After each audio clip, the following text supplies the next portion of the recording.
वादग्रस्त IAS अधिकारी पूजा खेडकर यांचं निलंबन होणार अशी माहिती सूत्रांकडून मिळते। केंद्र सरकारकडून कडक कारवाई होण्याची शक्यता आहे। पूजा खेडकर यांच्या कागदपत्रांची छाननी सुरू आहे, त्यामुळे वादग्रस्त IAS अधिकारी पूजा खेडकर यांचं निलंबन होणार अशी माहिती आता खात्रीलायक सूत्रांकडून मिळते। केंद्र सरकारकडून या संदर्भात कडक कारवाई होण्याची शक्यता आहे। पूजा खेडकर यांच्या कागदपत्रांची कडक छाननी सुरू आहे। या संदर्भात छाननीनंतर नेमकी आता काय कारवाई करण्यात येते हे पाहणं महत्त्वाचं आहे। मात्र वादग्रस्त IAS यांच्या संदर्भात मागच्या काही दिवसांपासून वारंवार चर्चा सुरू आहे।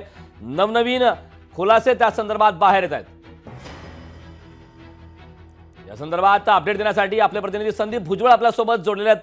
संदीप, वादग्रस्त IAS अधिकारी पूजा खेडकर यांचं निलंबन होणार अशी शक्यता होती, तशी आता खात्रीलायक सूत्रांकडून माहिती मिळते, कारण केंद्र सरकारकडून आता कागदपत्रांची कडक छाननी सुरू आहे। काय या संदर्भातले ताजे अपडेट्स आणि काय शक्यता?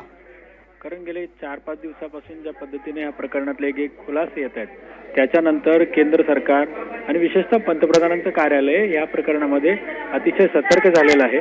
केंद्र सरकार पंतप्रधान कार्यालयाने याची सविस्तर माहिती मागवलेली आहे आणि पूजा यांच्या कागदपत्रांची तपासणी सुरू आहे। जर याच्यामध्ये काही जर वादग्रस्त आढळलं तर त्याच्यावर खूप गंभीर कारवाई होऊ शकते, त्यांची नोकरी जाऊ शकते, गंभीर निलंबनाची कारवाई होऊ शकते अशी माहिती सध्या समोर येते। करण, नक्कीच संदीप, खूप खूप धन्यवाद या महत्त्वपूर्ण अशा माहितीसाठी। लोकशाही मराठी ऐका, पहा, जागरूक रहा।